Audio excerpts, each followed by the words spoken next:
Okay, so I'm going to react to a video about the Mormon Lego theft conspiracy. And I've chosen Night's Watch because they've got a 16-minute video. So most of these are really long videos, like an hour or more. And I've already seen a bunch of stuff about this on live streams and so on. And so I'm familiar with this, but I wanted something shorter and sweeter that I could react to. And also Night's Watch, Shad, this is the Shadiversity channel, also owns this channel. And Shad is a Mormon, so he's got an insider's Mormon perspective on this thing here. Yep. So this is a good one to react to, but yeah, everyone is reacting to the Lego crime videos, and yes, there are multiple videos. Let me show you. Just popped up on the main channel, and look at this. Yeah, Leaflet is reacting as well. Asmongold's reacting. Every single live stream is reacting to it. You know, it's kind of hilarious, but it's also really tragic, and it's extremely bizarre and convoluted. Okay, so let's do just a little bitty reaction because I don't want to react to videos that are hugely long. So let's go in here. Okay, let's pause it and let's look at the description. And okay, so it's just links to the other channels and so forth. Okay, so I was hoping to have a little description about this particular video, but I guess this guy doesn't really do that. Okay, so this is the intro right here. Let's watch it.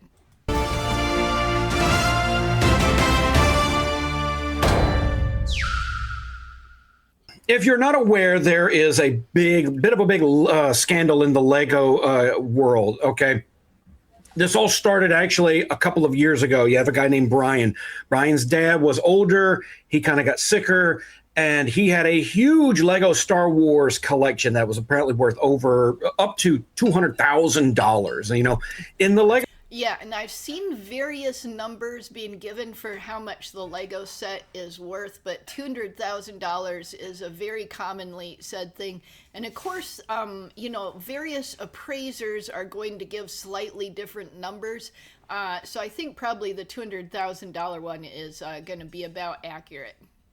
Community, the older sets that get retired end up becoming worth money because Lego enthusiasts really will pay for stuff. And you can see I've got a little bit of it myself over here. Me and my youngest son have been rebuilding these old 90s sci-fi sets from the 90s. These are cool. This is where my love of sci-fi really started, collecting a lot of these sets. These things are awesome. That's wicked. I love it. So cool. That's just what I'm doing. I'm not huge into the Lego collecting community, but I've kind of got like a toe in because of this. This came across my my purview. So he brought it to a store called Bricks and Minifigs. This is a corporation that it's one of the biggest Lego resellers corporation. You can just go to these stores, get loose Legos, like retired Lego sets, stuff like that. And he signed he made a deal with the owners of it. It was this extremely woke couple. Oh, really? Yeah. Oh, Shad, you want to hear about the great butterfly effect of this? This is all Trump's fault. Of course it is. Trump was. They didn't blame it. This is what I fault could it be? Listen, the original owners of the store were a couple, and they were so overcome with TDS, Trump derangement syndrome. They actually thought that this guy, her husband, is a woke indie author, and he's got woke indie books. I looked into them; they're ridiculous. They actually thought that our country was going to become so fascist under Trump's second term. They're like, we got to get out of here. We got to move to Germany, who's less fascist.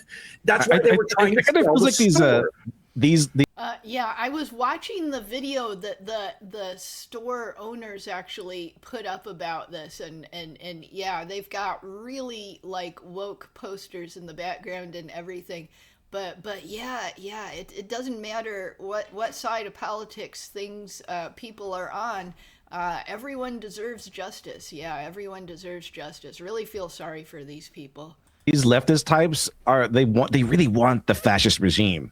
Right. They want the fascism in America, so just like the feminists want the Handmaid's Tale. Yes. Like, they're so sad it didn't happen.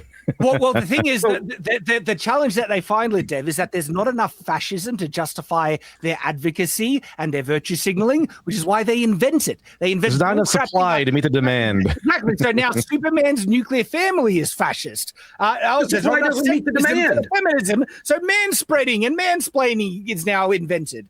It was the same deal with racism. You know, when Barack Obama was president, the supply of actual racists did not meet the demand, so they just called everyone racist to justify it. Exactly. Anyway, so these folks were selling them. They were selling in the process of selling the store. The corporation that owns Bricks and Minifigs basically sent in some new owners, and the new owners basically pushed them out. They did get done dirty, right? I don't want to get into that, but So this is the video where they're explaining. They say they took our Lego store and life savings. Yes. So that's them explaining what happened to them. But all right, so I want to be on board with the process of events. YouTuber gets a massive inheritance of legacy Lego sets worth $200,000. Takes it to a Lego store to evaluate. What Bricks and Minis does is they helps resell them. They signed a consignment deal, and the consignment basically says we'll take your Lego sets, make them part of our inventory. We will sell them, and then we will give you the proceeds of whatever they sell. And obviously, Bricks and Minifigs keeps a little bit of that, kind of like a GameStop kind of thing. But anyway. Yeah, they get like a finder's fee or whatever, a percentage for, putting it in their store and being the sellers of it. When they switched owners, the new owners basically forced their way in and forced the old owners out. And they decided not to recognize the consignment deal. And Brian, when he started to confront them about this, mind you, this is the process of the 2 years leading up to the video in question. Wow. They basically said, look, you can sue us if you want. Go ahead and sue us. We'll just drag this out so long that it'll cost you more than the cost of the actual Lego sets. And the police did nothing. The CEO of Bricks and Minifigs, a guy named Ammon McNabb, refused to acknowledge them. And so he tried to actually get another YouTuber to get in on this. And their channel, when they started sounding the alarm, their channel got shut down. Really? Enter Reckless Ben. Ben's another YouTuber. Yeah, this is Reckless Ben right here.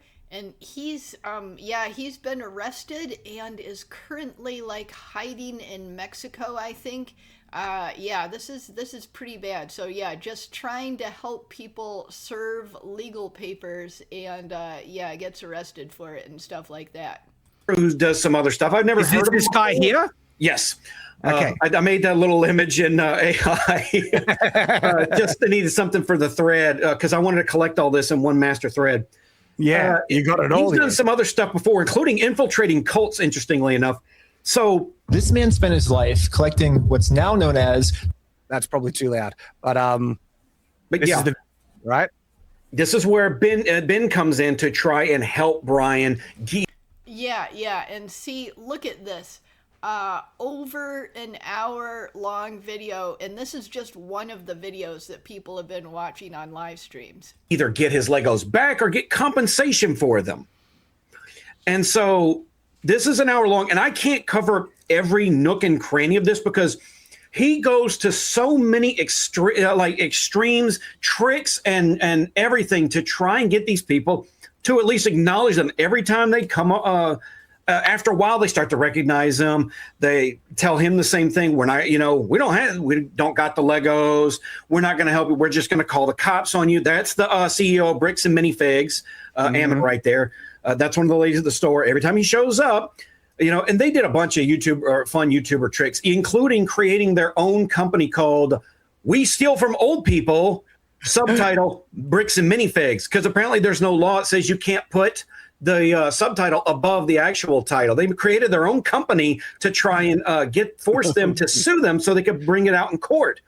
They went through a lot of stuff, and ultimately, by the end of video 1, I'm moving at an abbreviated pace here, people, because there's a lot of ins and outs of this. Yeah, there are so many twists in this, and there's multiple videos and everything. They obfuscated, they denied, they shut down, they did everything they could to avoid any kind of accountability for this. Ultimately, they ended up suing them in small claims court by like 10 people. And because Bricks and Minifigs owners did not show up in court, they won by default. And the video 1 ends, coming to find out they shut the whole store down to avoid paying them anything. Well, that sounds like they spend the money and they don't have anything left to pay. Right, and they don't want to take accountability for it. The CEO of Bricks and Minifigs has made this into a PR disaster for him, because the way their company works is they do franchisees. It's individual owners in different cities that run their stores individually, but they kind of answer to a corporate structure. And the CEO is just dug his own grave here. He released a video he went on a live stream to address these allegations and didn't answer any of the questions. It was a lot of the CEO video is just hilarious and sad, and appears to be almost 100% lies. Corporate PR lawyer talk. So the only thing that he did say that might accomplish anything was, hey, Brian, come sit down with a mediator of your choice, no cameras or anything, and we'll hash this out, and we'll get this stuff, your either compensation or your Lego sets, back to you. Which Brian was holding up his hands and saying, hey, I tried to do that for 2 years. It wasn't until the negative PR came down on his head that they really did something. So that might have been where the story would end, except there's a part 2 that just dropped over the weekend. Now, the part 2 kind of shifts the narrative from the Bricks and Minifigs CEOs over to the American Fork, Utah Police Department. And then there's a whole bunch of stuff that looks like severe incompetence and possible collusion between the police and the perpetrators of the Lego theft. So anyways, we're 8 minutes into a 16-minute video, and I really don't like to react to entire videos unless I really have to, like, if they're music videos or something like that. I pretty much have to react to the whole thing. I'll leave this in here. You've gotten a lot of tantalizing details, and there's hours worth of actual videos about this. But this looks like a pretty good summary, and he's going through the main plot points pretty well. And definitely like this. And that was a reaction. The links will be in the description. Yes, go ahead and go in the description, and you can continue watching this.